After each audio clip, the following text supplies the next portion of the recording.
കുട്ടികളോടുള്ള അതിക്രമങ്ങൾ പല തരത്തിൽ കൂടുതൽ നമ്മൾ കണ്ടിട്ടുണ്ട്. പക്ഷെ പിഞ്ചു കുട്ടികളെ അതിക്രൂരമായി ലൈംഗികമായി ഉപദ്രവിക്കുന്ന വാർത്തകൾ ഓരോ ദിവസവും പുറത്തു വരികയാണ്. 7 മാസമായ കുഞ്ഞിനോട്, 7 മാസം എന്ന് പറയുമ്പോൾ കുഞ്ഞ് എന്താ പറയുക, ഇതിനെന്താണെന്ന് പോലും അറിയാത്ത 7 മാസമായ കുഞ്ഞിനോടൊരു 34-കാരൻ ചെയ്തത് സത്യത്തിൽ നമുക്ക് വിശ്വസിക്കാൻ കഴിയുന്നില്ല എന്നുള്ളതാണ്. എവിടെയാണ് സംഭവം, എന്താണ് നടന്നത്? ഈ ദാരുണമായ സംഭവം നടന്നത് കൊൽക്കത്തയിലാണ്. ദാരുണമെന്ന് തന്നെ പറയണം. ദാരുണം എന്നതിലപ്പുറത്തേക്ക് മഹാക്രൂരതയുടെ അങ്ങേയറ്റം എന്നാണ് പറയേണ്ടത്. അതായത് ഒരു കുഞ്ഞു ജനിച്ച് ആ കുഞ്ഞിൻ്റെ ശരീരം ഉറയ്ക്കുക പോലും, അങ്ങനെയാണല്ലോ നമ്മൾ പറയുക, ആ മാംസം ഒന്ന് ഉറയ്ക്കുക പോലും ചെയ്യാത്ത പ്രായമാണ് 7 മാസം എന്ന് പറയുന്നത്. 1 വർഷമായാലും 2 വർഷമായാലും നമ്മൾ നമ്മുടെ കുഞ്ഞിനെ ഒന്ന് പിച്ച വെച്ച് നടക്കാൻ പോലും ആവാത്ത സമയം അങ്ങനെയുണ്ടല്ലോ. അതിൽ 7 മാസം എന്ന് പറയുന്നത് ഇങ്ങനെ കയ്യിലെടുത്ത് നടക്കുന്ന ഒരു നമ്മളൊക്കെ ഇങ്ങനെ വളരെയധികം ശ്രദ്ധിച്ചു കൊണ്ടുപോകുന്ന, ഒന്ന് കരഞ്ഞാൽ, ഒന്ന് ചെറിയ പനി വന്നാൽ, അല്ലെങ്കിൽ കുഞ്ഞിന് വിശപ്പുണ്ടോ എന്നറിയാൽ, കുഞ്ഞ് എന്തെങ്കിലും തരത്തിലൊരു വയറുവേദനയോ എന്തെങ്കിലും ഉണ്ടെങ്കിൽ അതുപോലും നമുക്കറിയാൻ പറ്റിയില്ലെങ്കിലും ഒന്ന് ആദ്യം പിടിച്ച് ഓടുന്ന ആളുകളാണ് രക്ഷിതാക്കൾ എന്ന് പറയുന്നത്, അമ്മമാരെന്ന് പറയുന്നത്, അല്ലെങ്കിൽ അച്ഛനായാലും അമ്മയായാലും ബന്ധുക്കളായാലും. അത്തരത്തിലുള്ള ഒരു സമയത്താണ് ഇത്തരത്തിലൊരു മഹാക്രൂരത നടക്കുന്നത് എന്നാണ്. കൊൽക്കത്തയിലാണ്, ബംഗാളിലെ കൊൽക്കത്തയിലാണ് സംഭവം നടന്നത്. കൊൽക്കത്തയിൽ ഒരു 34 വയസ്സുകാരൻ, കൊൽക്കത്തയിലെ ജാർഗാമിലെ ഗോപി ബെല്ലാവൂര്, ഈ സ്ഥലത്താണ് സംഭവം നടന്നത്. ഒരു 34-കാരനാണ് ഇതിൻ്റെ പിന്നിൽ പ്രവർത്തിച്ചത്. അദ്ദേഹം എന്നൊന്നും അവനെ വിളിക്കാൻ പാടില്ല. അങ്ങനെ വിളിച്ചു പോയതിൽ ഞാനിപ്പോൾ ഖേദിക്കുന്നു. കാര്യം ഈ വൃത്തികെട്ട ഈ മനുഷ്യൻ ചെയ്ത ഒരു കാര്യം എന്ന് പറയുന്നത്, ഈ വീട്ടിലുള്ള 7 മാസം പ്രായമുള്ള കുഞ്ഞിനെ ഈ പുള്ളി കണ്ടുവെക്കുകയും അതിനുശേഷം ആ വീടിന് മുമ്പിലൂടെ ഏകദേശം 9 തവണയാണ് ഇയാൾ നടന്നത്. അങ്ങനെ നടന്നതിന് ശേഷമാണ് അവിടെ നിന്ന് ആ കുഞ്ഞിനെ മോഷ്ടിക്കുകയും ആ കുഞ്ഞിനെ തട്ടിയെടുത്ത് കൊണ്ടുപോവുകയാണ് ഉണ്ടായത്. അങ്ങനെ തട്ടിയെടുത്ത് കൊണ്ടുപോയതിന് ശേഷം ലൈംഗികമായി ഈ കുഞ്ഞിനെ പീഡിപ്പിക്കുന്നു. ഞാൻ ആലോചിക്കുകയാണ്, എങ്ങനെയാണ് ഒരു മനുഷ്യന് ഇത് സാധിക്കുന്നത് എന്ന്. മൃഗങ്ങൾക്ക് പോലും സാധിക്കില്ല. ഞാൻ പല ഡോക്യുമെൻ്ററികളും അതുപോലെ തന്നെ പല കാര്യങ്ങളുമൊക്കെ ഇങ്ങനെ നോക്കുന്ന സമയത്ത് നമുക്ക് കാണാൻ കഴിയുന്നുണ്ട്. കാരണം പിഞ്ചു കുഞ്ഞിനെയൊക്കെ ചിലപ്പോൾ ഈ വന്ന് സ്നേഹിക്കുന്ന നായകളെ, അതുപോലെ തന്നെ മൃഗങ്ങളെയൊക്കെ, ഞാനൊരു വീഡിയോ കണ്ടത്, ഒരു ചെറിയ കുഞ്ഞ് ഒരു മൃഗശാലയിലെ ഒരു കൂട്ടിലേക്ക് വീണു പോവുകയാണ്. അപ്പോൾ നമ്മൾ ഏറ്റവും ക്രൂരത എന്ന് കരുതുന്ന, അല്ലെങ്കിൽ ക്രൂരനായ മൃഗമെന്ന് കരുതുന്ന ഒന്നാണ് ഈ കടുവ എന്ന് പറയുന്നത്. കടുവയുടെ മുമ്പിലേക്ക് ഈ കുഞ്ഞ് വീഴുമ്പോൾ ഈ പിഞ്ച് കുഞ്ഞായതുകൊണ്ട് ഓടി കടുവ അടുത്ത് വരികയും, പക്ഷേ കുഞ്ഞിനൊന്നും അറിയില്ല, കുഞ്ഞ് ചിരിച്ചുകൊണ്ട് ഈ കടുവയുടെ മുഖത്ത് ഇങ്ങനെ പിടിക്കാനൊക്കെ നോക്കുന്നുണ്ട്. പെട്ടെന്ന് നിമിഷം അതൊരു പെൺകടുവയായിരുന്നു എന്നുള്ള സത്യം, അതാണോ മാതൃത്വത്തിൻ്റെ മഹാശക്തി എന്ന് എനിക്കറിയില്ല. പക്ഷേ ഓടി വന്ന കടുവ ഒരു നിമിഷം അവിടെ നിൽക്കുകയും ആ കുഞ്ഞിൻ്റെ ചിരിയും ഇതൊക്കെ കണ്ടുകൊണ്ട് കുറച്ചു നേരം അവിടെ നിന്നു. ആ കുഞ്ഞ് ആ കടുവയുടെ ഇവിടെയൊക്കെ ഇങ്ങനെ പിടിക്കാൻ ശ്രമിക്കുന്നുണ്ട്. പിന്നീട് ആ കുഞ്ഞിനെ ഒന്ന് നോക്കി അത് തിരിഞ്ഞ് നടക്കുന്നതാണ് കാണുന്നത്. ഒന്നും ചെയ്തില്ല, രക്ഷിച്ചെടുക്കാൻ പറ്റി. എനിക്ക് തോന്നുന്നു അമേരിക്കയിൽ അങ്ങനെയാണ് സംഭവിച്ചത്. അത് വലിയ വാർത്തയായിരുന്നു. ആ തരത്തിൽ മൃഗങ്ങൾക്ക് പോലും സാധാരണ നമ്മൾ അങ്ങനെയാണല്ലോ പറയുക, മനുഷ്യത്വം എന്നാണല്ലോ പറയുക. ആ തരത്തിൽ പോലും ഇല്ലാത്ത രീതിയിലേക്ക് ഇങ്ങനെ കുട്ടികളെ പീഡിപ്പിക്കുന്ന ഒരു രീതിയിലേക്ക് നമ്മൾ എത്തിയിരിക്കുന്നു എന്നുള്ളതാണ്. അങ്ങനെ ഈ കുഞ്ഞിനെ കാണാതാവുന്നത് കൊണ്ട് ഇവർ പരാതി കൊടുത്തു. പോലീസ് CCTV ദൃശ്യങ്ങൾ പരിശോധിക്കുമ്പോഴാണ് ഈ വീടിന് മുമ്പിലൂടെ ഒരാൾ 9 തവണ അങ്ങോട്ടും ഇങ്ങോട്ടും നടന്നതായി കാണുന്നത്. പക്ഷെ രാത്രി ആയതുകൊണ്ട് തന്നെ ഈ CCTV ദൃശ്യങ്ങളിൽ മുഖം വ്യക്തമായിരുന്നില്ല. അങ്ങനെ മുഖം വ്യക്തമാവാത്തത് കൊണ്ട് പോലീസ് എന്ത് ചെയ്തു, ഈ പറയുന്ന CCTV ദൃശ്യവുമായി എല്ലാ വീടുകളും, ആ പ്രദേശത്തെ എല്ലാ വീടുകളും പോലീസ് കയറി ഇറങ്ങി. അതിന് 110ഓളം പേരുടെ മൊഴികളും പോലീസ് ശേഖരിച്ചിട്ടുണ്ട്.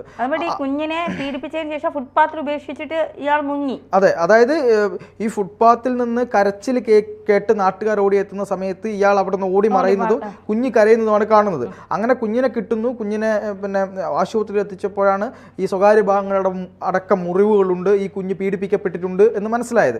അതിനുശേഷം പോലീസ് എത്തുകയും കാര്യങ്ങൾ ചെയ്യുകയൊക്കെ ചെയ്തു. പക്ഷെ പോലീസിന് അപ്പോഴും ഇയാളുടെ മുഖം കാണാത്തത് കൊണ്ട് അത് മനസ്സിലായില്ല, എങ്ങനെ ഈ പുള്ളിയെ പിടിക്കും എന്നുള്ളത് ഈ പോലീസിന് അറിയില്ലായിരുന്നു. അപ്പം ഈ പുള്ളി നടത്തുന്നൊരു പാറ്റേൺ, ചെറിയൊരു മുടന്തുള്ള ഒരു വ്യക്തിയാണ്. അങ്ങനെ ആ മുടന്തിനെ കേന്ദ്രീകരിച്ച് നടത്തിയ ഒരു അന്വേഷണം, കൃത്യമായി ആ മുടന്ത് ഉള്ള ആളുകൾ ആരൊക്കെയാണ് എന്നുള്ളൊരു ലിസ്റ്റ് എടുക്കുകയും ആ ലിസ്റ്റിൽ നിന്ന് വളരെ കൃത്യമായി പോലീസ് ഈ 34-കാരനെ അറസ്റ്റ് ചെയ്യുകയും ചെയ്തിരിക്കുന്നു എന്നുള്ളതാണ്. അതിന് നമ്മൾ പോലീസിനെ എത്ര അഭിനന്ദിച്ചാലും മതിയാവില്ല.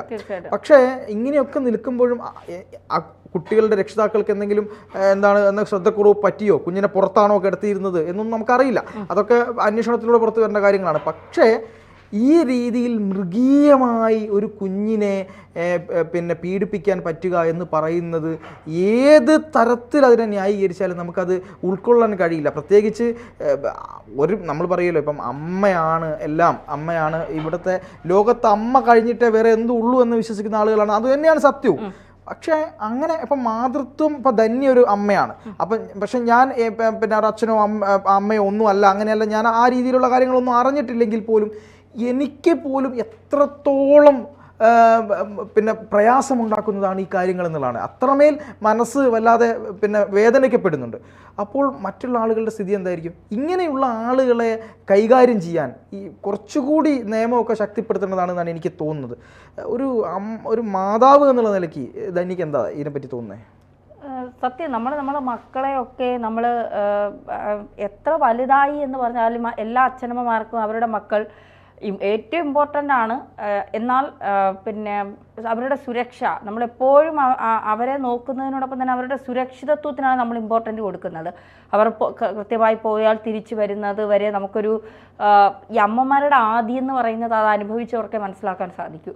അതുപോലെ തന്നെയാണ് അച്ഛന്മാരും. പുറമേ സ്നേഹം പ്രകടിപ്പിക്കാത്ത അച്ഛന്മാരുടെ ഉള്ളിലാണ് ഏറ്റവും കൂടുതൽ സ്നേഹമെന്നാണ് ഞാൻ മനസ്സിലാക്കുന്നത്.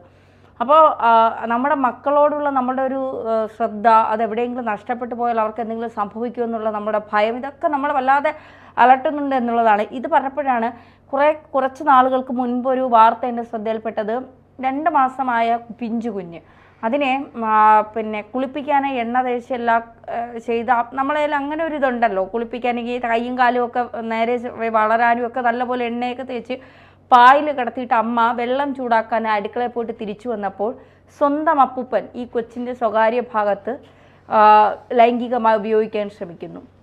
അപ്പോൾ പെണ്ണായാൽ മതി, അത് പ്രസവിച്ച ഉടനെ ആയാലും കുഴപ്പമില്ല, പ്രസവിച്ച് ആ സെക്കൻഡുകൾ കഴിഞ്ഞാലും പ്രശ്നമൊന്നുമില്ല, പെണ്ണായാൽ മതി, എൻ്റെ അവയവം കയറ്റാനൊരു ഇടം കിട്ടിയാൽ അതാണ് ഏറ്റവും അതിലാണ് ഞാൻ സുഖം കണ്ടെത്തുന്നത്.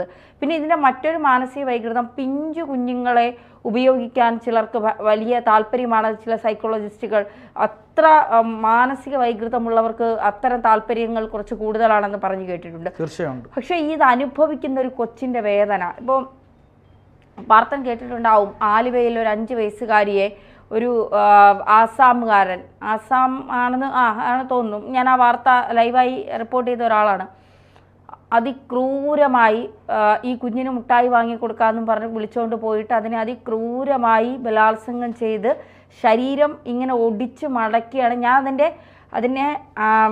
അതിൻ്റെ സംസ്കാര ചടങ്ങുകളിൽ വരെ പോയ ഒരാളാണ്.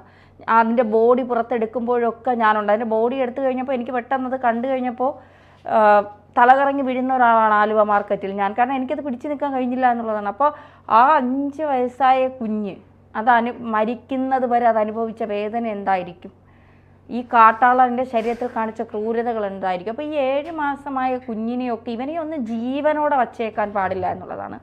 ഓൺ ദ സ്പോട്ടിൽ പിടിച്ച് തീർക്കണം എന്നുള്ളതാണ്. ഇവനിലൊക്കെയാണ് ഈ വിദേശത്തെ ശിക്ഷ, അതായത് ഇന്ത്യക്ക് പുറത്തുള്ള രാജ്യങ്ങളിലെ ശിക്ഷയൊക്കെ ഇത്തരം കുഞ്ഞുങ്ങളെ ഉപദ്രവിക്കുന്ന ആളുകൾക്ക് കൃത്യമായി നടപ്പിലാക്കണമെന്നാണ് എനിക്ക് പറയാനുള്ളത്. ഇവിടെ അമിത ജനാധിപത്യവാദത്തിന്റെ ഒരു കേന്ദ്രം കൂടിയാണ് ഇന്ത്യ എന്ന് പറയുന്നത്. ജനാധിപത്യവാദം മാത്രമല്ല, അമിതമായ ജനാധിപത്യവാദവും വധശിക്ഷയ്ക്കെതിരെയൊക്കെ വളരെ കൃത്യമായി പ്രതികരിക്കുന്ന ആളുകളൊക്കെയുള്ള സ്ഥലമാണിത്. പക്ഷേ കുട്ടികൾക്കെതിരെ ഈ രീതിയിൽ നീചമായ വൃത്തികേടുകൾ ചെയ്യുന്നവർ കുറ്റം തെളിഞ്ഞാൽ ശക്തമായ ഒരു തരത്തിലും ഇനി ഒരുത്തൻ ആവർത്തിക്കാത്ത തരത്തിലുള്ള ശിക്ഷ ഇവിടെ കൊടുക്കണം. ഇവിടെ വധശിക്ഷ എന്നൊന്നും പറയാൻ ആർക്കും പേടിയില്ലെന്നേ ഇപ്പോൾ.